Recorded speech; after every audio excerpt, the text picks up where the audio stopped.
Praise the lord. Ongole మరియు పరిసర ప్రాంత దేవుని ప్రజలారా, మీ అందరికీ నా హృదయపూర్వక వందనాలు తెలియజేస్తున్నాను.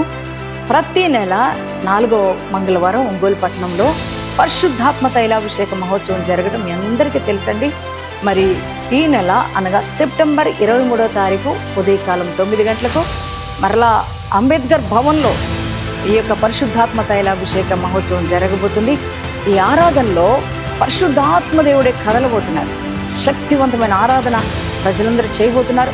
పరిశుద్ధాత్మ కుమ్మరింపు ప్రజల మీద కుమ్మరించబడబోతుంది. జీవితాలను మార్చే వాక్య సందేశాన్ని పరిశుద్ధాత్మ దేవుడు అందించబోతున్నారు. అంత మాత్రమే కాదు, నెమ్మది లేని వారు నెమ్మది పొందుకోబోతున్నారు. మరి అలాగే వ్యాధుల్లో ఉన్నవారు బాగుపడబోతున్నారు. అంత మాత్రమే కాదు, బంధకాల్లో ఉన్న వారికి విడుదల కలగబోతుంది. కనుక ప్రతి ఒక్కరూ కూడా మీ కుటుంబాలతో కలిసి రండి, దైవ దీవెనలు పొందండి.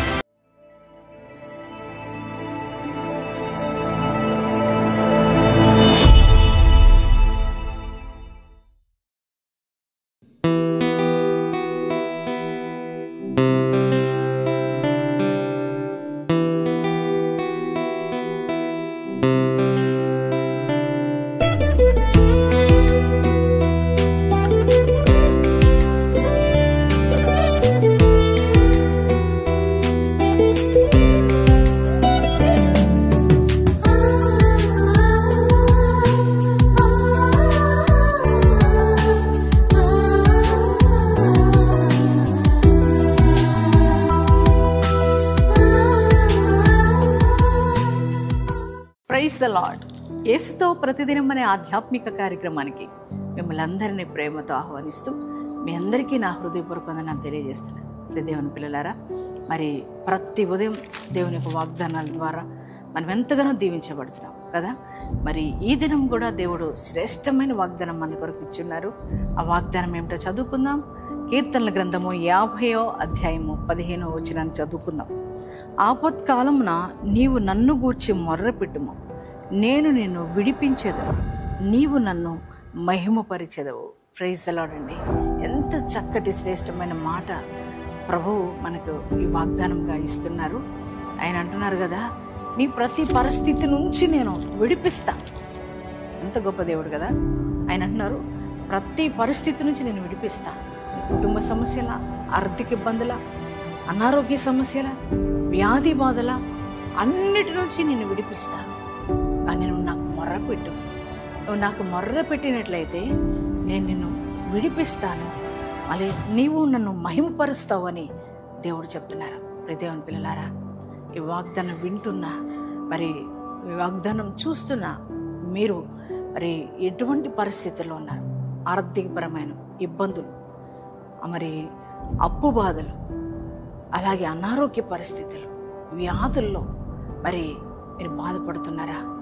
ఒకవేళ పాప బంధకాల్లో, శాప బంధకాల్లో నీ భర్త, నీ బిడ్డలు, మరి మీరు ఇబ్బంది పడుతున్నారా? బంధించబడున్నారా? ప్రతి పరిస్థితి నుంచి కూడా దేవుడు అంటున్నారు, మిమ్మల్ని విడిపిస్తానంటున్నారు. అది ఏ సమస్యలైనా, ఏ కష్టం నుంచైనా, ఏ ఇబ్బంది నుంచైనా మిమ్మల్ని నేను విడిపిస్తానంటున్నారు. కానీ ఆ ఇబ్బందికరమైన పరిస్థితుల్లో మనం మౌనంగా ఉండకుండా దేవునికి మొర్ర పెట్టినప్పుడు ఖచ్చితంగా దేవుడు మనల్ని విడిపించే దేవుడై ఉన్నాడు. దేవుని పిల్లలారా, 430 సంవత్సరాలు బానిసత్వంలో ఉన్న ఇశ్రాయేలు ప్రజలు దేవునికి మొర్ర పెట్టినప్పుడు ఫరో కబంధ హస్తాలు వారు మ్రగ్గిపోతూ యాతన పెట్టబడుతూ ఆ బంధకాల్లో బంధించబడి ఎంతగానో ఇబ్బంది పడుతున్న పరిస్థితిలో వారు మౌనంగా లేరు. కానీ దేవునికి మొర్ర పెట్టినప్పుడు దేవుడు వారి మొర్ర విని మరి వారిని విడిపించారు. అందుకే వారందరూ కూడా విడిపించబడిన తర్వాత దేవుని మహిమపరుస్తూ వచ్చారు. దేవుని పిల్లలారా, మరి అదే దేవుడు ఇశ్రాయేలు ప్రజలను విడిపించిన దేవుడు, వారికున్న ఇబ్బందికరమైన పరిస్థితుల నుంచి విడిపించిన దేవుడు నిన్ను కూడా విడిపిస్తానని దేవుడు మాట్లాడుతున్నారు.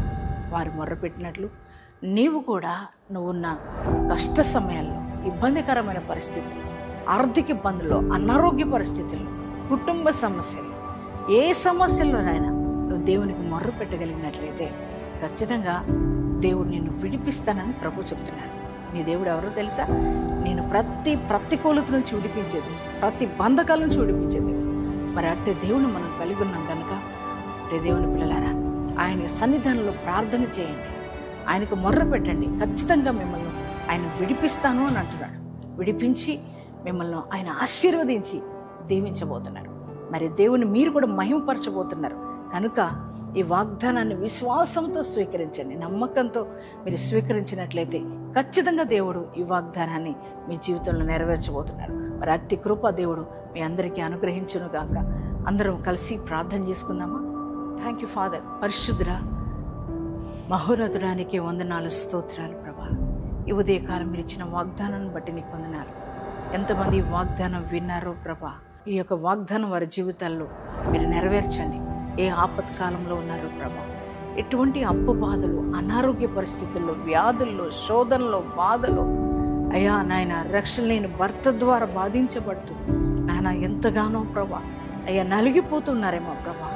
అయ్యా అటువంటి పరిస్థితుల్లో నువ్వు నాకు మొర్ర పెట్టుము, నేను నిన్ను విడిపిస్తాను, నువ్వు నన్ను మహింపరుస్తావని వాగ్దానం ఇచ్చావు దేవా. అయ్యా ఎంతమంది బిడ్డలు వారికున్న ఆపత్కాల పరిస్థితుల్లో నీకు మొర్ర పెడుతున్నారు, వారిని విడిపించమని ప్రార్థిస్తున్నా. వారికున్న అప్పులు కాడి యేసునామములు విరిగిపోను గాక. అయ్యా ఇదిగో తండ్రి, అనారోగ్యంతో బాధపడుతున్న ప్రతి ఒక్కరికి స్వస్థత కలుగును గాక. అయ్యా గర్భ ఫలము లేని బిడ్డలు గర్భాలు తెరవబడును గాక. ఇదిగో తండ్రి నాయన, పాప శాప కాడి క్రింద ఇంకేమైనా ప్రజలు నలిగిపోతుంటే వారికి విడుదల కలుగును గాక. రక్షణ లేని బిడ్డలకు రక్షణ కలుగును గాక. దేవానికే స్తోత్రాలు చెల్లిస్తున్నామయ్యా. కోర్టు కేసులో ఉన్న వారికి విడుదల దయచేయమని ప్రార్థిస్తున్నాను. యేసయ్యా నీకు వందనాలు ప్రభా. ఈరోజు మ్యారేజ్ డేస్, బర్త్డేస్ చేసుకున్న ప్రతి ఒక్కరిని నిండుగా బ్లెస్ చేయమని ప్రార్థిస్తున్నాం. అయ్యా నూతనమైన దీవెన వారికి అనుగ్రహించబడును గాక. ఈ దినమంతా నీ ప్రెజెన్స్ అయ్యా మా అందరితో ఉంచి నడిపించు. యేసు నామములో ప్రార్థిస్తున్నాం తండ్రి. ఆమేన్.